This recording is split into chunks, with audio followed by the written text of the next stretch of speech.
नमस्कार, तपाईँ हेर्दै हुनुहुन्छ हाम्रो च्यानल। आजको यो घटना एकदम अविस्मरणीय छ।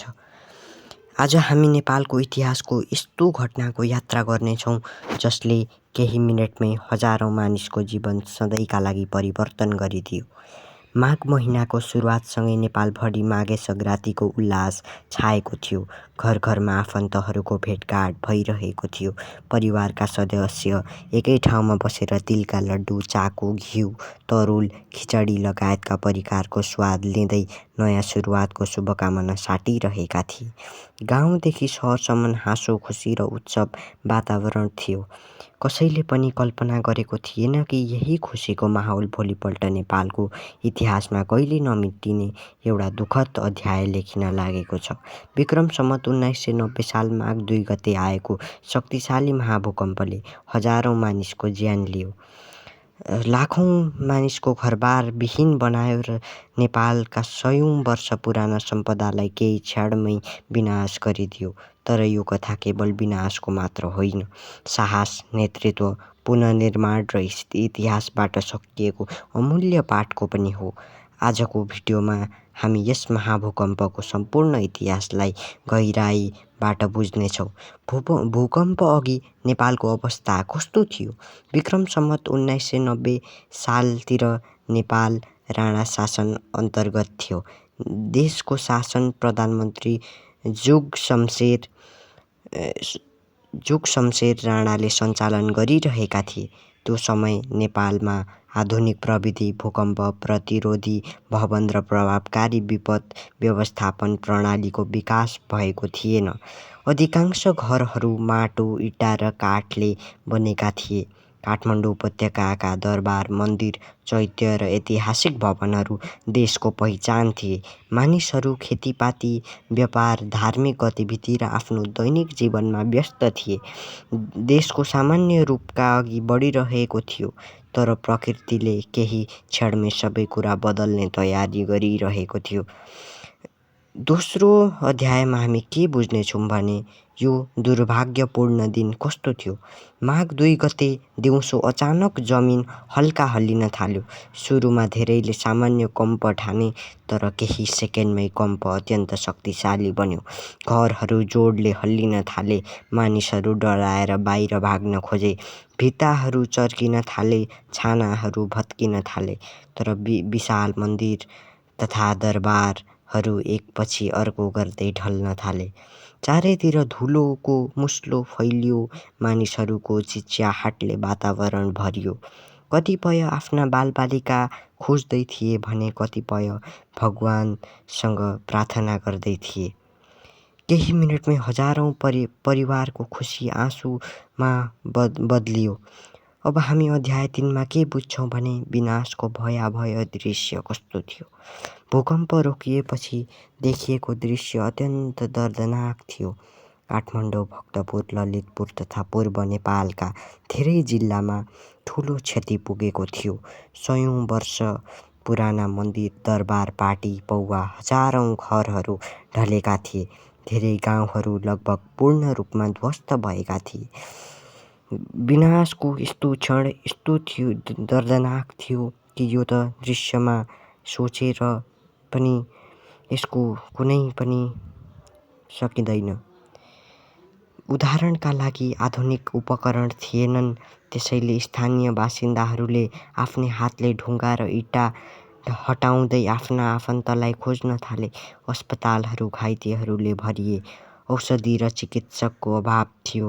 रात पर्नासाथ हजारौँ मानिसहरू खुल्ला आकाशमुनि बस्न बाध्य भए, किनकि अर्को भूकम्प आउने डरले कसैले पनि घरभित्र बस्ने साहस गर्न सकेन। विनाश, पीडा र अनिश्चितताले नेपालभरि शोकको वातावरण सिर्जना गरिरहेको थियो। अर्को भागमा अध्याय 4 जनताको पीडा, अध्याय 5मा जुगशमशेरको नेतृत्व, अध्याय 6मा राहत र पुनर्निर्माण, अध्याय 7मा इतिहासले दिएको शिक्षा, अध्याय 8मा राष्ट्रिय भूकम्प सुरक्षा दिवस र शक्तिशाली निष्कर्ष हुनेछ। भाग 2 देखि भाग 4 निष्कर्ष सिधै हामी भन्न लागिरहेका छौँ। जनताको पीडा। जनताको पीडा। महाभूकम्पपछि नेपालको अवस्था अत्यन्त कठिन बन्यो। हजारौँ मानिसले आफ्ना परिवार सदस्य गुमाए। धेरै बालबालिका टुहुरा भएर असङ्ख्य परिवार घरविहीन बने। चिसो माघ महिनामा मानिसहरू खुल्ला मैदान, मन्दिरको आँगन र अस्थायी पाल मुनि रात बिताउन बाध्य भए। खाना पिउन पानी र औषधिको अभाव बढ्दै गयो। कतिपय घाइतेहरू उपचारको प्रतीक्षामा थिए। माघे सङ्क्रान्तिको खुसीले भरिएका ती घरहरू केही घण्टामै शोकले भरिए।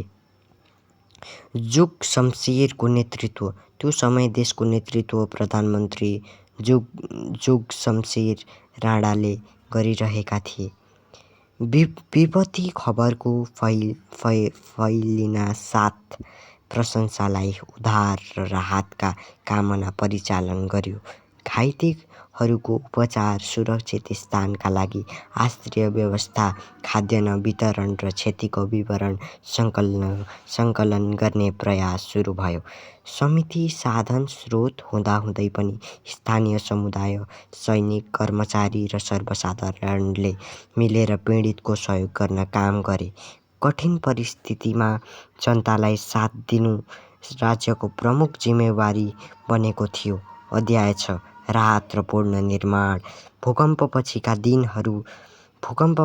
दिनहरू उद्धारका मात्र होइनन्, पुनर्निर्माणका पनि थिए। अस्थायी वासस्थान निर्माण गरिरहेको, क्षतिग्रस्त सडक र सार्वजनिक संरचना मर्मत गर्न थालियो र मानिसहरूलाई आफ्नो जीवन फेरि सुरु गर्न सहयोग पुर्याइयो। समयसँगै धेरै घरहरू पुनर्निर्माण भए, व्यापार र खेतीपाती बिस्तारै सामान्य हुँदै गए र समुदायहरू एकअर्काका सहारामा उठ्न थाले। यस विपत्तिले सुरक्षित निर्माण र दीर्घकालीन तयारी आवश्यकतालाई अझ स्पष्ट बनायो। अध्याय 6-7: इतिहासले दिएको शिक्षा। विक्रम सम्वत 1990 साल महाभूकम्पले नेपाललाई एउटै गहिरो पाठ सिकायो। प्राकृतिक विपत्ति रोक्न सकिँदैन, तर तयारी, जनचेतना, सुरक्षित भवन निर्माण र सामुदायिक सहकार्यले त्यसबाट हुने क्षति धेरै हदसम्म हटाउन सकिन्छ। विपदको बेला एकता, सहयोग र छिटो प्रतिक्रिया कति महत्त्वपूर्ण हुन्छ भन्ने कुरा नेपाली जनताले आफ्नै अनुभवबाट महसुस गरे। अध्याय 8: राष्ट्रिय भूकम्प सुरक्षा दिवस। यस ऐतिहासिक महाभूकम्पको सम्झना नेपालमा प्रत्येक वर्ष माघ 2 गते गर्ने राष्ट्रिय भूकम्प सुरक्षा दिवस मनाइन्छ।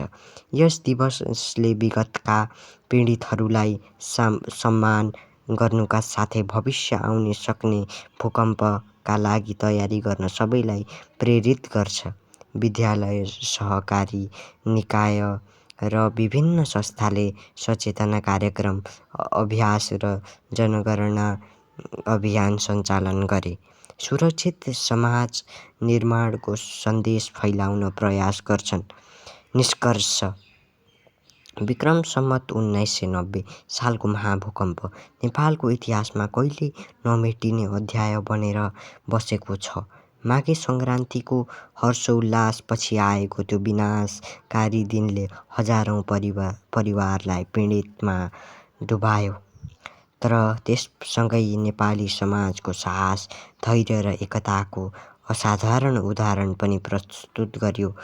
भगवानले सबैलाई रक्षा गरून्, यही भन्दै म यो भिडियो आज यहाँ समाप्त गर्नेछु। यो भिडियो राम्रो लाग्यो भने एक सब्स्क्राइब, एक लाइक गर्न नबिर्सिनुहोला।